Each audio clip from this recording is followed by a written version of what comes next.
The sound of the wind slammed against the restaurant windows as if it wanted to come inside. Coffee cups steamed on the empty tables, and a mother, alone with her son, tried to hide her tears behind a tired smile. The waiter approached with a smile that wasn't really a smile, with mockery drawn in his eyes. "Not everyone deserves to eat here if they can't leave a tip," he murmured, loud enough for everyone to hear. But in a corner, 3 men in leather jackets looked at each other without saying a word. Minutes later, the roar of 30 engines began to fill the air.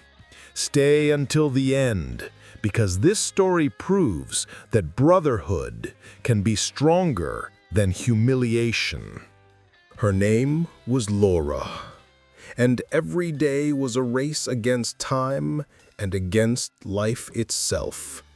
She worked double shifts, cleaned houses, and barely had the energy to watch her son sleep. That night, with the last of what was in her wallet, she wanted to treat him to a real dinner, something he would remember. The restaurant was warm, with soft lights and false laughter.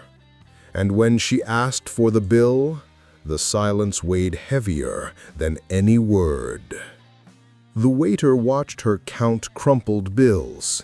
She left the exact amount. He laughed. "No tip?" he asked, his voice dripping with contempt. "Don't worry. Some are born to serve, others to be served." Her son lowered his gaze. Laura stood up, trembling, but before taking a step, a shadow rose from the corner of the room. There were 3 of them, silent, sitting in the back, at a table that smelled of the road, of gasoline, and of nights with no destination. Their leather jackets were marked by wind and rain, by stories no one dared to ask about. The patches on their backs weren't decoration. They were scars sewn into fabric, symbols of a vow kept without words. They didn't need to speak. A single look was enough. The oldest, gray-bearded, with eyes of steel, set his cup on the table. The sound was soft, but in that silence, it echoed like a gunshot. His brothers watched him, nodding slightly, knowing something in the air had just crossed a line. The waiter, who seconds before wore arrogance like perfume, suddenly felt the weight of the room shift. The air grew thick, almost unbreathable. Laughter stopped. Cutlery froze in midair. Only the ticking of the wall clock and the buzzing of a flickering neon sign remained. The gray-bearded man stood up. Each step he took echoed on the wooden floor like a verdict. The leather of his jacket creaked sharply, and, for an instant, every eye in the place followed him, not yet understanding what was about to happen. He stopped beside Laura's table. His shadow fell over her and the waiter, who now stood frozen. The man didn't raise his voice. He didn't need to. "Everything all right here?" he asked, calm but with a tension that froze the blood. The tone wasn't aggressive, but it left no room for lies. It was the voice of someone who had seen too many injustices and refused to tolerate another. Laura tried to smile, to deny, to pretend everything was fine. Her hand trembled as she reached for her purse, but shame could no longer be hidden. It was there, shattered, floating, visible to everyone. Her son looked at her with wet eyes, not understanding how the world could be so cruel to someone so kind. And at that moment, the silence broke. Outside, a metallic murmur began to rise. First one, then two, then dozens. The unmistakable sound of engines awakening the night. The lights of the parking lot flickered, vibrating with the echo of the rumble. The restaurant windows began to tremble softly, as if the building itself were holding its breath. 30 engines, 30 souls united by the same code. Not for revenge, not for violence, but for something older, stronger: loyalty. The waiter turned his head toward the windows, unable to grasp what he was hearing. Shadows multiplied outside, helmets glinting under the streetlights, patched jackets, firm gazes. The gray-bearded man locked eyes with him. "If I were you, I'd choose my words carefully. There are still men who believe respect isn't negotiable." The waiter swallowed hard, speechless. Laura lowered her gaze, tears now falling not from shame, but from something else: relief. For the first time in a long while, someone was standing up for her. The gray-bearded man remained still for a few seconds, studying the waiter as if weighing his soul. There was no anger in his eyes, only a dangerous calm, the kind that precedes an irreversible decision. Without looking away, he reached inside his jacket, pulled out his phone, and dialed a number. He spoke 3 words, then hung up, and walked outside with the steady step of a man who doesn't need to raise his voice to be heard. The night air greeted him with the scent of wet asphalt and neon. For an instant, everything went still. Then, from the distance, came the rumble. At first, a faint hum, like a storm approaching. Then, thunder. The customers rose from their seats, pressing their faces to the fogged-up windows.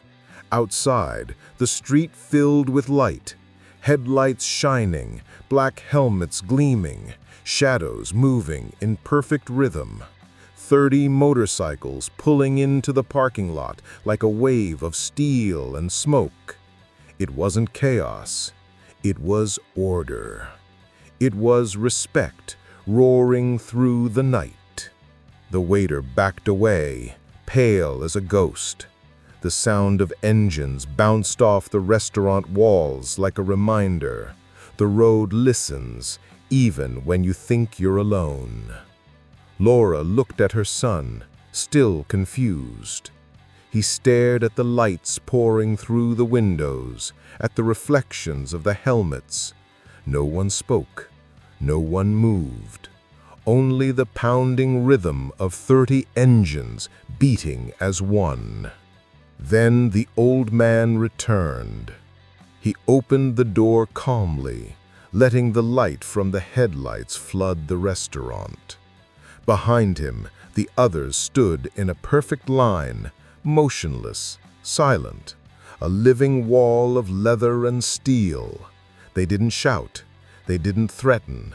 They simply stood there, firm, like guardians of something the world had forgotten: respect. The man approached Laura's table. His shadow fell across her, but she didn't feel fear. There was something in his eyes that didn't ask for pity. It demanded dignity. He reached inside his jacket, pulled out an envelope, folded with military precision. He placed it on the table, beside the untouched check. Inside, clean, neatly folded bills. "This is for the dinner," he said, voice deep and calm, "and for the respect he denied you." Laura stared at him, unable to speak. Her son looked down at the envelope, not understanding why that silent gesture carried more weight than any apology. The waiter stood frozen, mouth open, unable to react. No one needed to say anything else. The message hung in the air, carved into the roar that still echoed outside. The gray-bearded man nodded slightly, and the other two bikers stepped back, awaiting his signal. He drew a long breath, looked around the room, and in that instant, everyone understood this wasn't about money. It was about principles. They wore their colors like armor, symbols of loyalty stitched into leather. Each patch told a story. Each line represented a code. You too can carry that spirit.